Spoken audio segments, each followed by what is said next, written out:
saudara yang kekasih, kita akan memasuki besok sore itu menurut kalender Israel, kita akan memasuki tahun 5783. Dan ini kita sudah terus dengar dari beberapa pengkhotbah yang sudah menjelaskan. Saya tidak akan menjelaskan lagi mengenai tahun 583, tetapi saya mau memberi kesempatan, mempersiapkan saudara apa saja yang akan kita lakukan di dalam tahun 5784 ini, supaya tahun 5784, tahun 583, lalu kemudian supaya tahun 5784 itu kita sudah siap mendapatkannya. Oke, setuju? Nah, saudara yang kekasih, beberapa dari hamba-hamba Tuhan sudah mengatakan bahwa tahun 5783 itu sebagai persiapan. Persiapan kita untuk mendapatkan apa yang Tuhan sudah sediakan di tahun 5784 nanti. Itu sebabnya perhatikan baik-baik supaya kita tetap menjadi anak-anak Tuhan yang memiliki integritas. Oleh sebab itu, mari kita membaca sama-sama Kolose pasal 3 ayat 23-24. Mari kita baca sama-sama 1, 2, 3. Apapun juga yang kamu perbuat, perbuatlah dengan segenap hatimu seperti untuk Tuhan dan bukan untuk manusia. 24. Kamu tahu bahwa dari Tuhanlah kamu menerima bagian yang ditentukan bagimu sebagai upah. Kristus adalah Tuhan dan kamu hambanya. Amin. Tema akan renungan ini yaitu penghormatan yang terdalam kepada Tuhan Yesus. Saudara yang kekasih, di dalam kita mempersiapkan diri di tahun 5783, yang perlu kita lakukan adalah penghormatan yang mendalam kepada Tuhan Yesus. Bagaimanakah caranya? Di dalam pembacaan kita Kolose 3 ayat 23-24 ini, itulah salah satu caranya.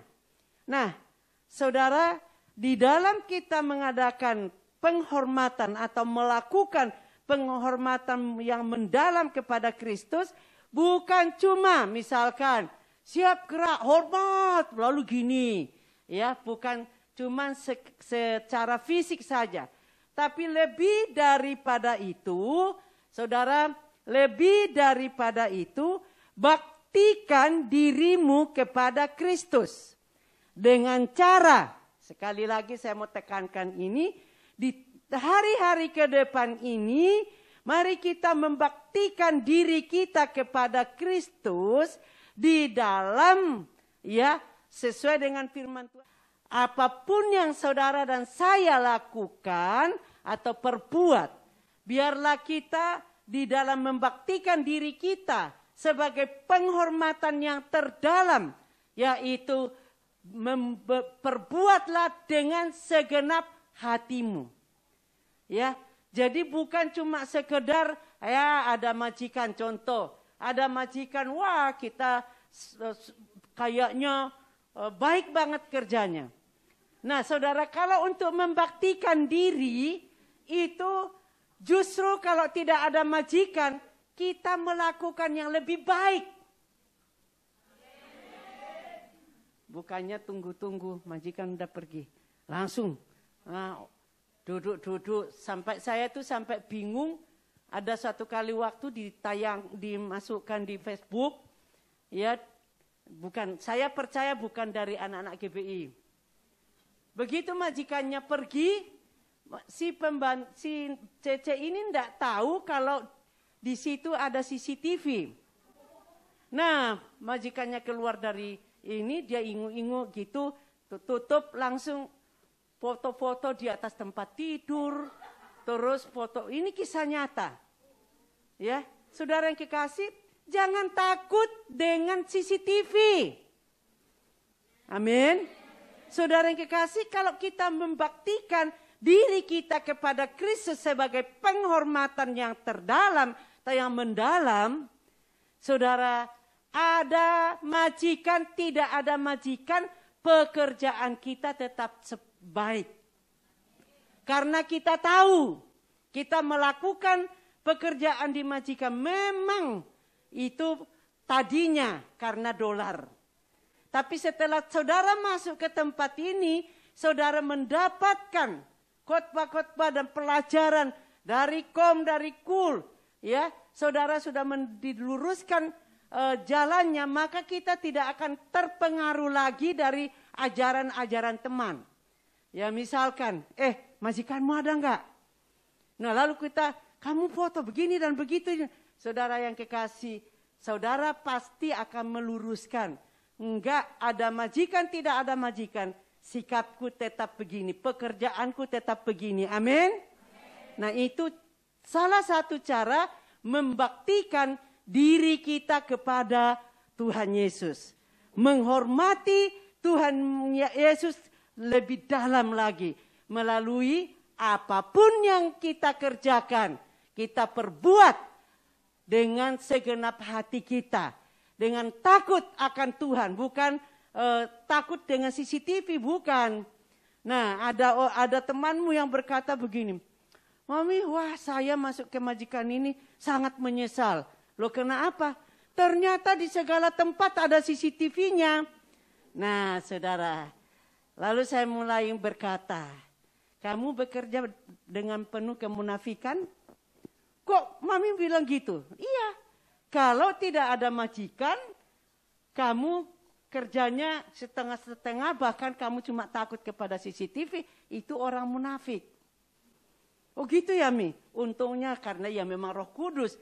Dia bilang, oh gitu ya, Mami? Orang munafik itu gitu. Iya, kamu cuma takut dengan CCTV, bukan takut akan Tuhan. Sebab Tuhan itu maha hadir di dalam kehidupan kita. Itu sebabnya kamu bekerja di rumah majikan, harus tahu bahwa Tuhan ada di situ. Kan dia maha hadir. Iya Pak ya? Nah saudara, kalau saudara belum masuk saudara belum tahu Tuhan itu maha hadir apa enggak. Kadang-kadang kita berpikir, enggak ada orang, enggak ada ini. Ya aku tak melakukan seperti contoh tadi. Duduk di sofa, langsung kayak big boss, kipas-kipas foto dirinya, lalu ini. Nah saudara yang kekasih, nah kemudian akhirnya oleh majikan ditangkap melalui CCTV.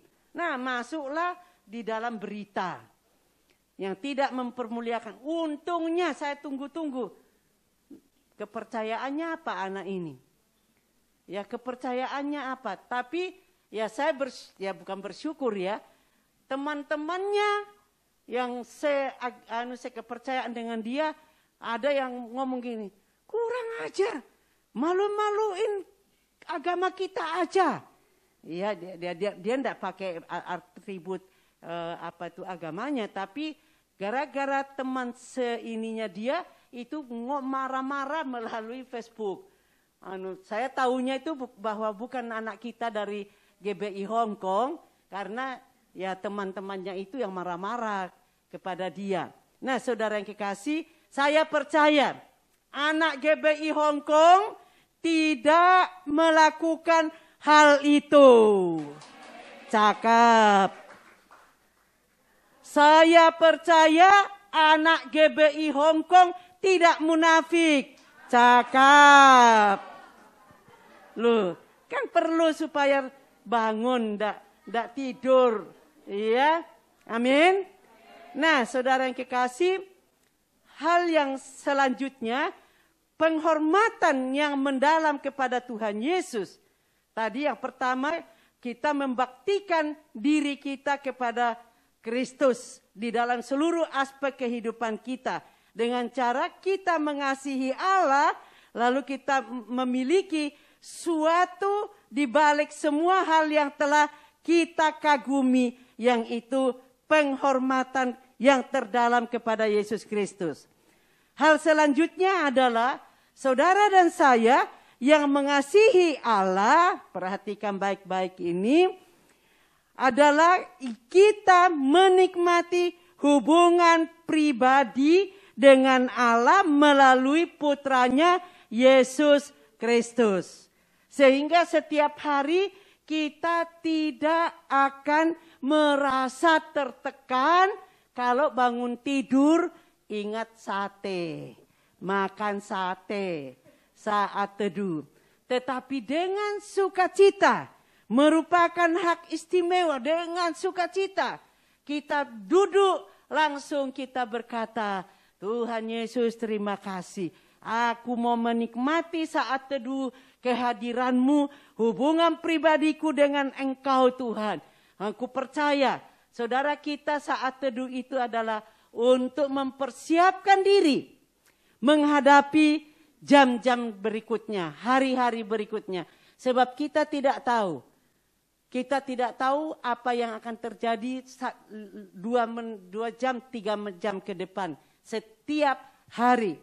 Itu sebabnya kalau kita ada di dalam menikmati hubungan pribadi dengan Tuhan, tiba-tiba ucuk-ucuk ada berita dari Indonesia mungkin, ya, sesuatu yang mengagetkan kita akan tetap tenang.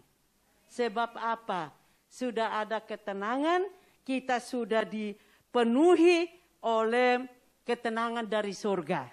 Ya, sehingga ya saya beberapa waktu yang lalu ya banyak dari teman-teman kita saudara, termasuk koordinator ibadah kedua. Tiba-tiba ayahnya meninggal. Padahal hari Jumat kita doakan, hari Selasa saya dikasih kabar. Bukan Jumat, hari Minggu seperti ini, saya nutup ibadah di belakang dia bilang, Mam, papaku masuk rumah sakit. Dia cerita, saya naik ke tempat ini, saya doa. Saya mendoakan dia, mendoakan papanya.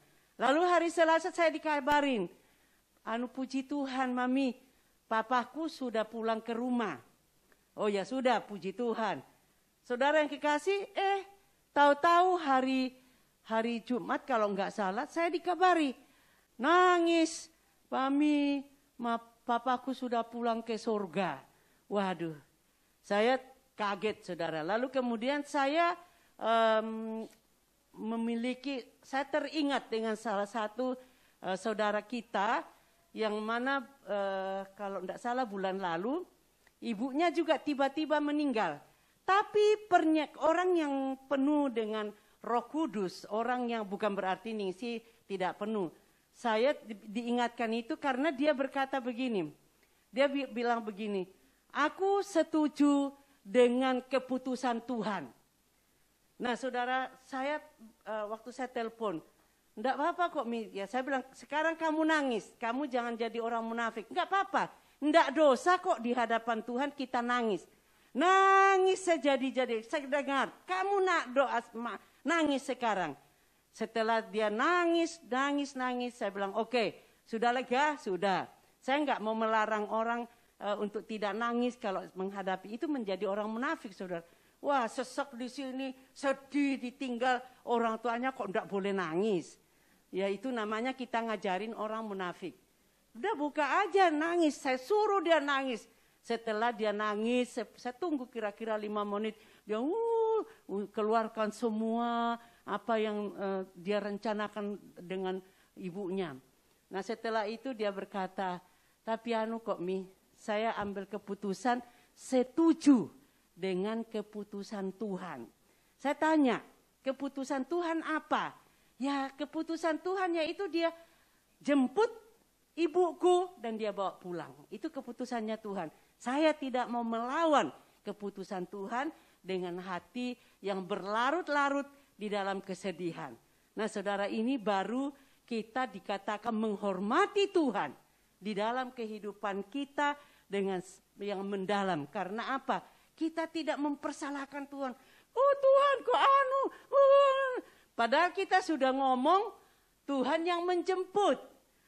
Kita ngomong pulang ke rumah Bapak. Nah tapi kenapa kita masih gandulin?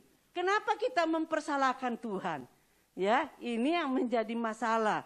Jadi saudara yang kekasih dalam Tuhan, mari kita yang masih ada sekarang, kalau kita, kenapa kita perlu menikmati hubungan pribadi dengan Tuhan?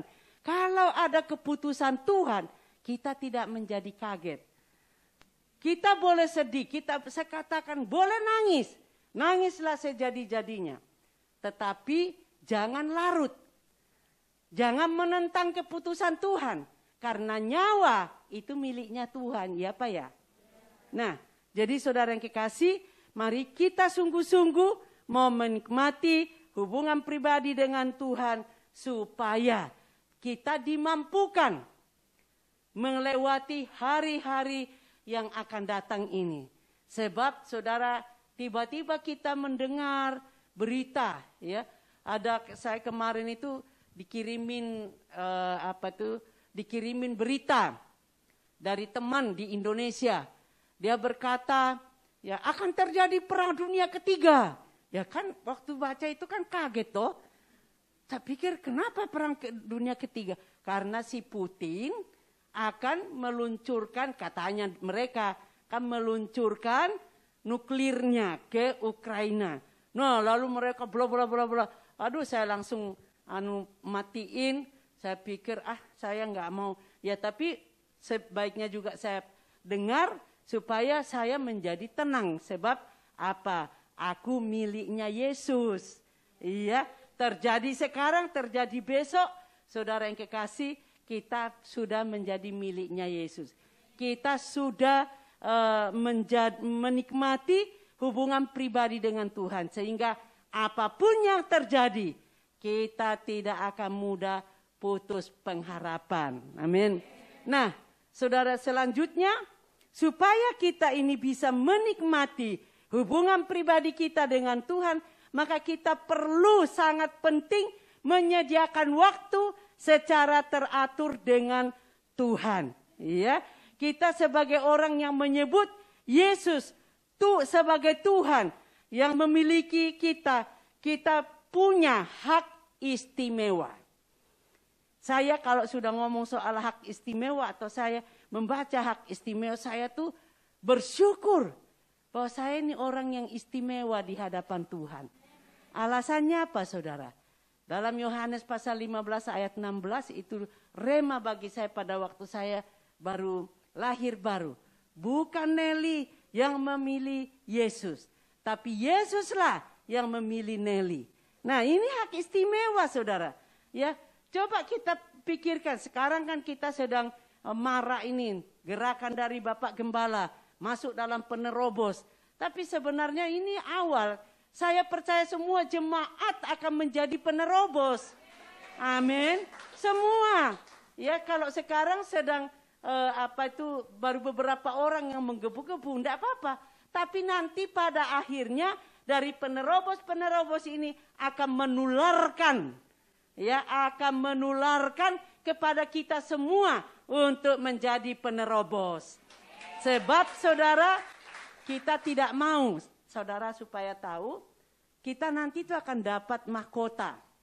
Nah kalau saudara nggak mau menerobos, nggak mau nginjil, mahkotamu nanti 01 loh. Kita menginjil itu, kita menjadi penerobos itu, mengisi mahkota kita di masa yang akan datang. Ingat-ingat itu aja, waktu saya baru tahu bahwa nanti saya akan mendapat, saya awal-awal itu mendapat mahkota. Saya dimotivasi dengan itu, saudara. Jadi saya kalau naik taksi, ingat mahkota. Saya langsung nyerocos saja kepada tukang taksi. Untuk sekarang sih katanya di Indonesia kalau kita nginjilin tukang taksi, direkam terus kita dipolisikan. Tidak masalah saudara. Ya. Nah saudara yang kekasih di dalam Tuhan. Kalau kita ini mendapat hak istimewa daripada pemilihan Tuhan Yesus kepada kita, kita akan melihat keindahan. Keindahan Tuhan di dalam menyembah dan keindahan Tuhan di dalam kekudusannya. Amin. Saudara yang kekasih, ini yang penting kita persiapkan di tahun depan ini untuk melakukan penghormatan yang mendalam kepada Tuhan dengan cara membaktikan diri kita kepada Kristus dengan mengasihi sungguh-sungguh dan juga menikmati hubungan pribadi dengan Tuhan. Sehingga saudara, kita akan mendapatkan satu genggaman. Ya, genggamlah rencana Allah dalam hidupmu. Nah, di dalam kita mengasihi Allah, kita mendapati diri kita sanggup menggenggam rencana Allah dengan sikap bergembira di dalam bersuka cita. Saudara, kalau saudara dan saya ini merasa kita ini akan mengadakan penghormatan yang terdalam di dalam kehidupan kita. Untuk apa? Ya, untuk apa? Seperti tadi dikatakan di dalam Kolose pasal 3 tadi. Kita melakukan segala sesuatu untuk apa? Saudara kekasih, untuk kita menggenggam rencana Allah di dalam kehidupan kita. Untuk mempersiapkan diri masuk ke dalam tahun 5783 supaya kita mendapatkan diri kita di 5784 nanti. Mari di dalam setiap aspek kehidupan kita unggul di dalamnya. Amin. Jangan cuma biasa-biasa. Kita perlu satu dengan yang lain. Menjadi bibit yang unggul. Sehingga kita juga mendapatkan bibit-bibit yang unggul masuk ke dalam gereja kita untuk menjadi penuai-penuai di akhir zaman yang terbesar dan yang terakhir. Tepuk tangan untuk Tuhan Yesus. Nah, saudara yang kekasih, apa yang perlu kita genggam di dalam kehidupan kita? Genggam ini adalah menjadi satu di dalam pribadi kita. Yaitu apa saudara? Yang utama adalah kedamaian di dalam hati. Saya tadi pagi membaca renungan yang dikirim Papi. Itu singkatnya aja. Di situ seorang raja itu sedang mencari kayaknya bibit-bibit gitu ya. Nah lalu kemudian suruh melukiskan damai dalam lukisan itu. Nah kemudian ada 2 lukisan akhirnya yang raja pilih. Nah yang satu indah sekali, danau yang indah, kemudian langit yang indah, pemandangan yang indah. Tapi yang kedua ada lagi, kenapa dia pilih? Karena di situ ada gerakan apa, saya nggak bisa meninikan lagi. Tapi saudara di situ dia pilih lukisan yang kedua, walaupun itu airnya ribut gitu ya. Pokoknya tempat itu sangat riuh gitu. Tapi kenapa raja ini memilih? Karena apa?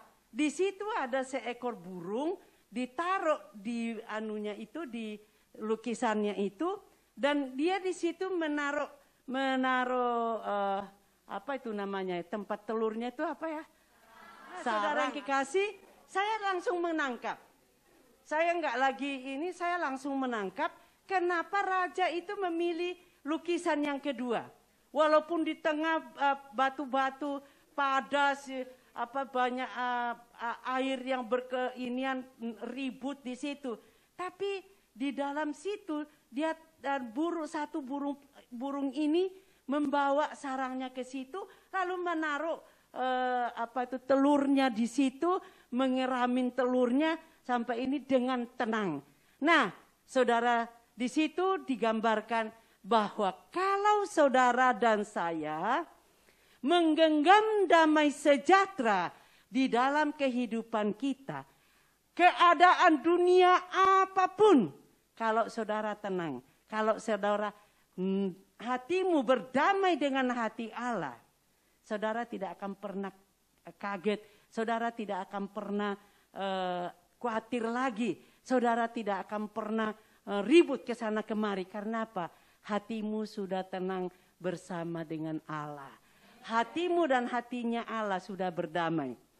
Nah, kemudian saudara yang kekasih, di dalam kedamaian ini menghasilkan ketenangan. Saya kasih contoh di dalam Kisah Para Rasul 28, yaitu Paulus di Pulau Malta. Nah, saudara, pada waktu Paulus keluar dari air karena kapalnya karam, terus mereka yang di Pulau Malta itu dikatakan mereka ramah-ramah karena musim dingin, mereka dibuatkan api unggun. Nah, di tengah-tengah terjadinya api unggun ini, si Paulus ngambil kayu dimasukkan ke dalam api. Ternyata di dalam api itu muncul ular. Waktu saya juga bingung, Tuhan, kok ya cuman di situ kan banyak orang. Kenapa cuma tangannya Paulus yang dicokot? You know cokot? Kalau yang di kiri kananmu ada yang tidak tahu, tolong tetanggamu dikasih. Iya.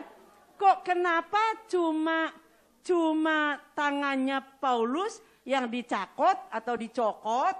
Kok tangan yang lain tidak dicokot? Perhatikan. Ya, saudara yang kekasih. Karena Paulus sudah menulis di dalam 1 Korintus 6 ayat 19-20 berkata, tubuh kita ini sudah dibayar lunas oleh Yesus Kristus dan tubuh kita ini menjadi rumah Roh Kudus. Katakan bersama saya rumah Roh Kudus. Yang keras, sekali lagi, saya rumah Roh Kudus. Amin. Nah, saudara, dikatakan di situ, kita sudah dibeli, harganya telah lunas dibayar oleh Yesus Kristus. Nah, saudara, karena ini mendasari kehidupannya Paulus, sehingga pada waktu dicokot ular, ya, dia tidak lari ke sana kemari bawa ular itu. Oh, kau mengah, misalkan begitu ya. Tapi saudara, di situ Paulus dengan tenang mengibaskannya kembali ke api. Di situ Paulus dengan tenang, sebab dia tahu tubuhnya sudah dibayar lunas oleh Yesus Kristus dan menjadi rumah Roh Kudus, sehingga ular tidak mempan terhadap tubuhnya. Tepuk tangan untuk Tuhan Yesus. Nah, saudara yang kekasih, inilah istilah genggam.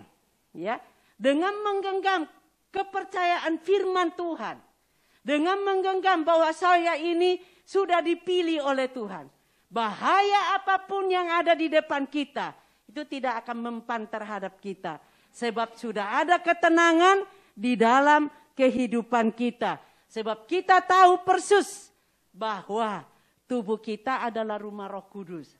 Nah, ketahuilah saudara, pada waktu saudara mendapatkan persoalan, tantangan hidup, dunia menunggu sikapmu kayak apa. Akankah engkau pergi ke sana kemari utang? Ataukah engkau mencukupkan dirimu dengan apa yang gajimu setiap bulan?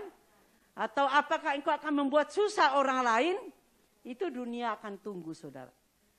Seperti Paulus ini, mereka tunggu. Lalu mereka berkata begini, ini pasti orang durhaka. Lepas dari laut, sampai di darat ditemuin ular. Tapi saudara, Paulus tidak panas. Paulus tetap tenang. Paulus tidak berkata, enak aja, aku bukan orang durhaka. Misalkan gitu ya. Tapi dia tenang, lalu dia mengibaskannya. Nah, lalu mereka semua bisik-bisik. Sudah, ini pasti orang durhaka. sudah lolos dari laut sampai di darat dicokot ular. Nah, ternyata waktu Paulus tenang mengibaskan ular itu, mereka tunggu. Pasti sebentar lagi kaku, bengkak, lalu mati. Nah, ternyata enggak, saudara. Ya, orang yang tenang itu di dunia akan membuktikan bahwa Yesus ada di dalam dirimu. Amin. Saudara itu. Nah, lalu kemudian ternyata setelah ditunggu beberapa waktu, malah sebaliknya mereka menganggap si Paulus ini adalah dewa. Saya teringat pada waktu saya sekolah Alkitab, ada seorang yang sedang mempersiapkan diri untuk pergi menginjil di suku terbelakang. Orang ini, saudara yang kekasih, sudah mempersiapkan, dia cinta mati-matian kepada Tuhan. Sudah mau berangkat ke tempat primitif, tidak ada orang di situ makan manusia. Nah, lalu kemudian 1 minggu sebelum dia berangkat, dia kecelakaan. Dan kakinya diamputasi. Wah, sementara dia marah, ya, dia marah, pokoknya marah-marah. Aku kan mempersiapkan diri untuk jiwa. Kenapa Tuhan kok ini? Pokoknya dalam cerita itu, dan lalu kemudian dia menjadi tenang. Setelah kakinya diamputasi, diganti kaki karet. Lalu setahun kemudian kembali dia mendapat kabar. Dia diutus lagi ke tempat itu, tempat yang sama. Nah, lalu dia berpikir, dengan kakiku sudah kaki palsu, aku ke sana, bisakah aku? Tapi karena kasihnya dengan Tuhan, dia tetap berangkat. Dan apa yang terjadi, saudara? Pada waktu dia sampai di situ, dia kemudian ditangkap oleh masyarakat, ya. Nah, lalu kemudian mereka diikat. Nah, lalu kemudian kepala suku dipanggil. Lalu sebelum itu belum dipanggil kepala suku. Nah, waktu dia sudah diikat, digantung di pohon, kemudian mereka rame-rame gigit kakinya. Kakinya sih namanya pemakan manusia. Ya, mau berlomba-lomba digigit kakinya. Tetapi ternyata nggak bisa digigit. Wah, semua berkata, ini bukan manusia, ini dewa. Maka dipanggillah ketua adatnya.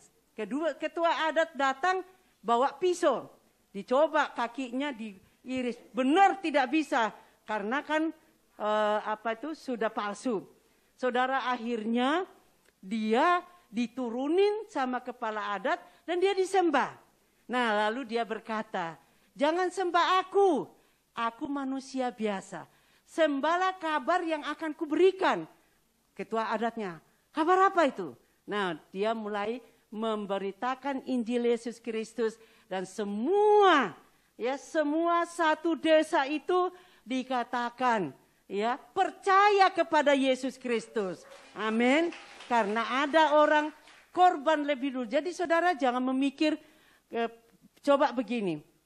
Karena saudara menggenggam ketenangan, saudara bertanya kepada Tuhan, apa tujuanmu Tuhan dengan persoalanku ini? Sehingga saudara kita bisa mengerti tujuan Allah dalam persoalan yang kita terima ini. Amin. Nah, inilah yang saya bisa sampaikan, di dalam kita mengikut Tuhan perlu ada yang kita genggam. Yang kita genggam adalah damai sejahtera seperti yang tertulis di Filipi 4 ayat 7. Damai sejahtera Allah yang melampaui segala akal akan memelihara hati dan pikiranmu dalam. Nah, amin. Ini perlu digenggam. Angkat tanganmu. Masing-masing angkat tangan. Genggamlah firman ini. Genggamlah damai sejahtera di pikiranmu. Sehingga apapun yang saudara hadapi, saudara menjadi tenang. Amin. Mari bangkit berdiri. Kita mau membuka hati kita di hadapan Tuhan.